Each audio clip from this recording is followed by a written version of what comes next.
Hello my fellow riders, this is Chris at Riding Reviews, and today we're going to be looking at the Yadea G5 50cc equivalent electric scooter.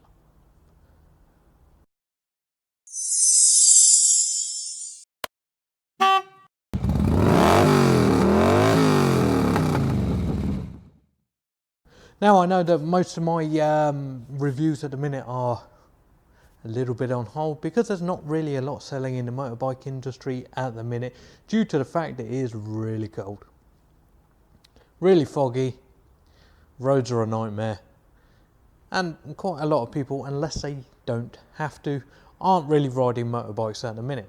But while I had it, I thought that I might as well do a review on the Yadea G5 electric equivalent scooter.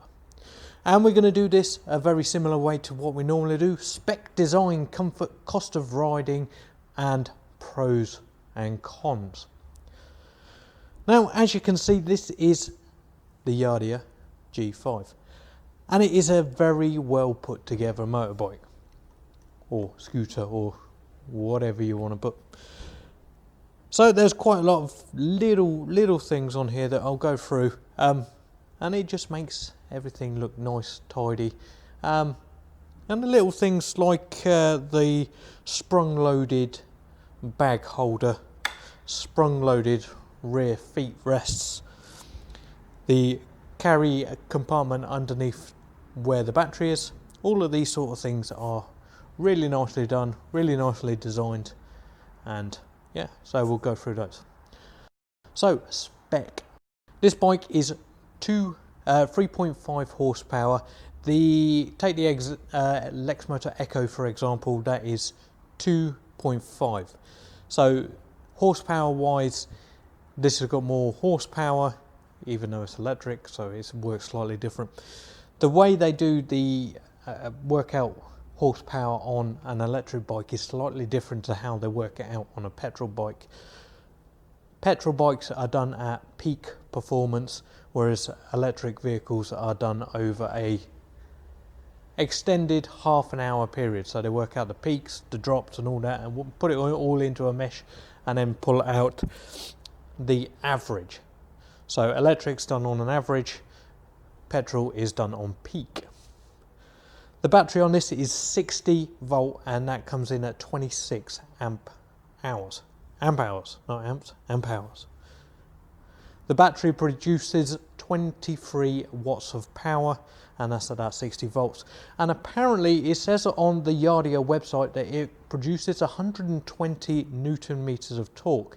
Now, take for example the lexmoto Echo again. That bike produces, I think it's 4. So there's a huge amount of difference between the torques on electric versus petrol. This one is, well, it doesn't give you all that power straight away. It increases it gradually just so that you're not going to do wheel spins all over the place. Because take for an example the Kawasaki, I can't remember exactly what it is, but there's an 1800cc Kawasaki, and that produces, I think it was 200 Newton meters of torque. So for an 1800cc versus a 2300 watt electric, torque wise, there's not that much difference.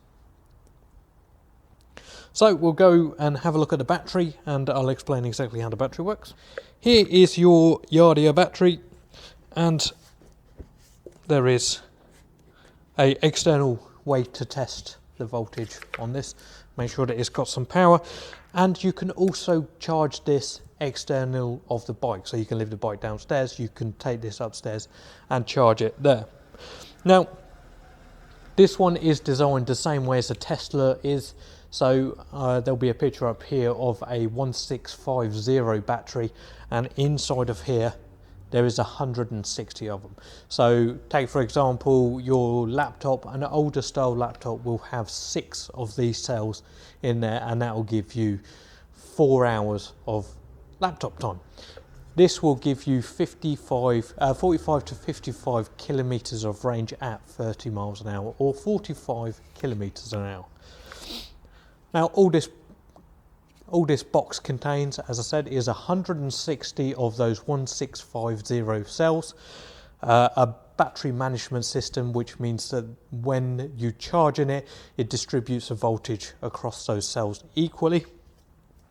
And it comes with an external charging port. Somebody did ask me the other day if I could just show them how the plug plugs in.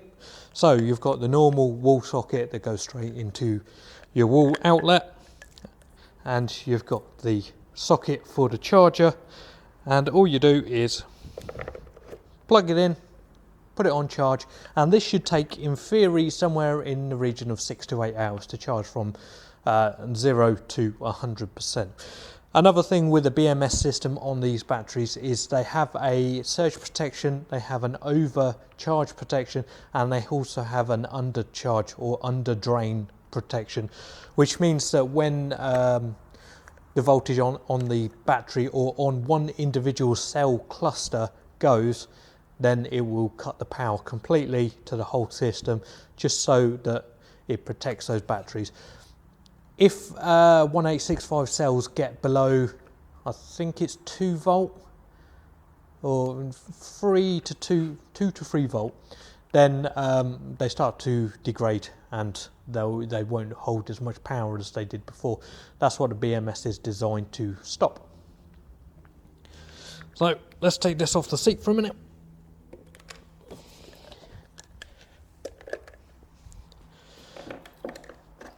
So you've got the key. This bike does also come with an alarm.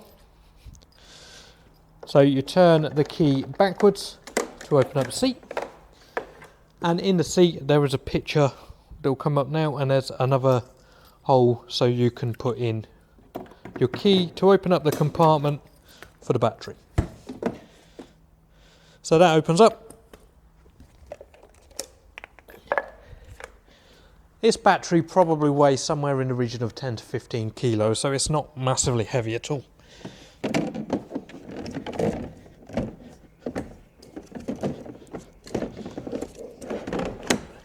Now, inside the battery compartment is another charger lead, but this isn't a charger lead, this is to power the bike. Plug that in. Drop that down, and that's flush. Now, another thing as well is if you didn't want to take the battery out, you can actually charge the bike and the battery at the same time. So it's got a little push catch there with a charger port, and you just plug it in,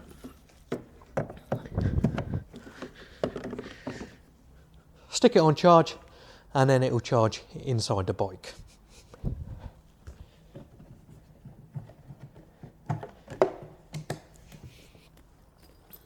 Turn it on.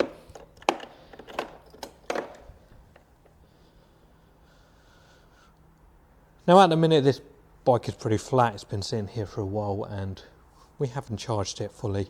As soon as I finish this video, I'm going to charge it all the way up. So it says on there at the minute, it says 3%. Obviously it will go up to 100%. Didn't know if you knew that, but you do now.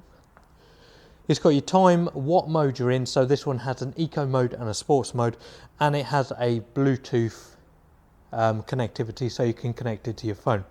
Now, I did just speak to Lexmoto, and they told me that they are transferring over the app to English at the minute as we speak. So they were testing it today, and hopefully very soon there will be the English accompanying app to go with it.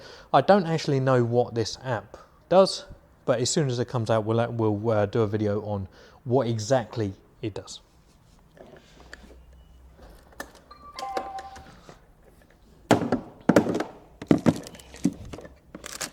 On the other Lexmoto, the Lexmoto Impulse, it did have that very annoying thing where it would say no Bluetooth connected, and this one doesn't do that. That's good. Design. As I said at the beginning of this video, this bike is very well designed. Everything is very nicely put together, and there's a couple of little tweaks that probably don't mean that much, but it just gives it that extra feel. Like the sprung loaded hanger for your bags, the if I can get them out, where are they? Down there. The sprung loaded seat rear pillion catch. This bike will carry 2 people. It just won't do it for the 45 kilometers that it specifies, because the more weight you have on an electric bike, the less distance it can go. It has a see-through dot-free brake fluid containers, and that's for the front and back.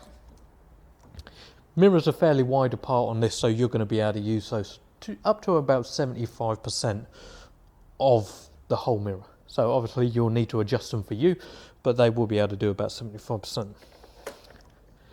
LED lights all the way around, and they are kind of funky. They've thought about these, they've designed them, so we'll look at those in a sec. But on your display you have your battery meter. At the minute it's got a big P. You hold down the brake and press the P and that will open it up. Now it says at 3% you should get 4 miles. I'm not sure about that, but we will test that in a later video. Odometer, it says it's got 1 mile. It has a time. You can set it from eco to sport, and it will tell you obviously how fast you're going. Now if you put the side stand down, it cuts off the motor and you can't go. Put it up and it goes.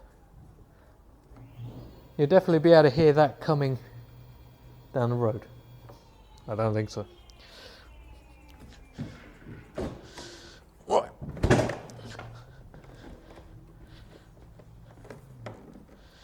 So as you can see, I'll pull it out.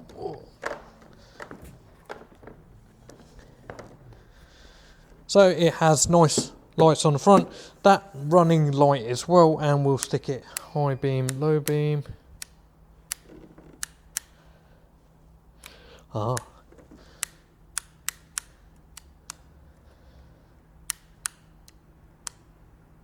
beam, low beam, high beam, low beam. Horn, indicators, goes with a beep as well. And I'll turn the bike around so you can have a look at the back.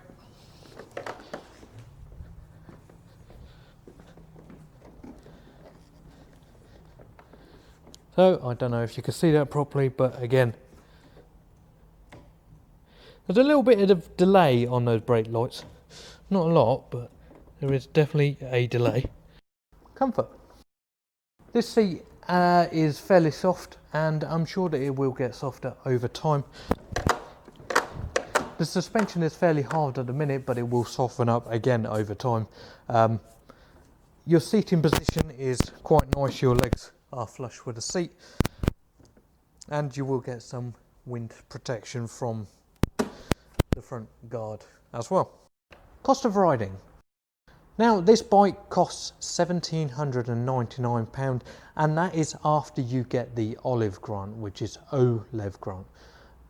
Now this grant gives you 25% off of the original purchase price, which is supposed to be somewhere in the region of 2,400. I'm not 100% sure exactly what the price is before the Olive grant, but there you go. If I said Olive grant wrong, get over it. Tax, you are exempt on all electric vehicles at the moment. I'm sure when they bring in the new laws about getting rid of petrol and diesel cars, they will start taxing you on electric vehicles, but at the minute they're not. Insurance on this should be somewhere in the region of £350 to £500 for a 16-year-old. Now if you're a 16-year-old, you can ride this as it is on a CBT. If you pass your driving licence before February 2001, you can ride this on your car licence without doing a CBT. Now, I know you can do that, but I would suggest you still do the CBT, because getting on a bike without doing any sort of training at all on the road is stupid. So I wouldn't suggest you do that. Obviously, you're going to need your gloves, jacket, boots, trousers, and a helmet. Legally, you're only required to wear a helmet, but going anywhere in this sort of weather without a pair of gloves and a good windproof jacket is, again, stupid. So I wouldn't suggest you do that, but I am not your mother. Your mother might tell you otherwise, but you can do what you like. Pros and cons. With an electric vehicle, any type of electric vehicle, you are going to get more torque off the bat from these. It's just the way they're designed, the way that they can produce that instant power. This one is restricted to 30 miles an hour. I'm sure I don't know if it can be de-restricted, but I'm sure if it was de-restricted, it would do about 45 miles an hour. And obviously you get that 120 newton meters worth of torque compared to an Echo where you get 4. So there's a massive amount of difference there. Obviously, you don't have to pay tax, you don't have to pay fuel. I think to charge this battery up fully is something silly like 30 pence. It might be even cheaper than that, but it's next to nothing. And that will take you about 40 miles. Let's say 40 miles. I'm sure the spec will say more, but you've got to take into consideration things like weather conditions, how cold it is. Batteries do not like cold. What hills you're going up, how many pies you had, if it's 2 people, all of these things are taken into consideration when working out how long your battery is going to last. Right, now we're going to go on to the cons, and obviously it is an electric bike, and there is a big con with every single electric vehicle out there, and that is the range. Now, people are saying that you get range anxiety, but this is sort of like on a car, because on a car, I know you can go to a petrol station and fill it up within a couple of seconds and then ride off, but you still have to keep in consideration how much range you've got on your vehicle, because you can break down in between petrol stations. This is the same sort of thing. This is because this is a lower end of the electric range, it doesn't have the fast charge capability. Things like the Zero, like Teslas and all that sort of stuff, they have the fast charge capability, but they're like 16 grand for the Zero, and what, 50, 60 grand for the Tesla, the cheap model. So obviously you are going to have to take that into consideration. But yeah, after you may have to work out your range a little bit better. If you're going round town, it's not really a problem. But if you're going out of town, you can only really go 15 miles and then 15 miles back. And I know on the 15 miles back, you're going to be scared that you're going to run out of juice. But there you go. It is what you get when you buy an electric bike. But if you're doing inner city riding to work or whatever, you can take the battery out, you can charge it in your office, and then it's not a problem anyway. So another problem with not this bike, but petrol bikes, is quite a lot of people were buying petrol vehicles to go 1 mile or 2 miles to and from a train station, and what they were finding is batteries would always run out and you wouldn't be able to start them up. The problem with that is because of the way that a motorbike works, it takes a lot of amps to start it, and then it takes a while for it to rejuvenate all those amps that you use to start the vehicle. On this, you wouldn't have a problem with short journeys. So that is that. So that's the end of the information for this bike. So we're just going to do a little bit of a update on the channel. At the minute, I think I'm going to go down to 1 video a week for a little while, just because the industry has closed down. There's not a lot of stuff to do. There's not a lot of videos to make. So I want to make sure I have at least 1 video a week for you guys to entertain you. And yeah, so I want to still keep my channel going. I want to make sure that you guys have something to watch. And just so you know, from my last video, I did say about the Royal Alley. I'm just going to say it, Royal Alley. It sounds right. It's what I want to say, and that's how I'm going to say it. All the comments to the Royal Alley video I've disabled because people are just being horrible. So I'm not in this for that sort of stuff. If they don't want to keep their opinions to themselves, then so be it. So anyway, thank you for watching my video. I hope it has entertained you, and I hope it has given you a little bit of information on whatever. Now, you should feel lucky. I had to take my coat off to do this video, and it is about -2 to 3 degrees in here, so it's freezing. So hit that thumbs up, thumbs down, subscribe to my channel, comment below if you've got anything to say. Up here somewhere we're going to do some more electric videos, and down here we will do whatever YouTube decides you're going to like, and then in the middle here hit that subscribe button. But as always, ride safe.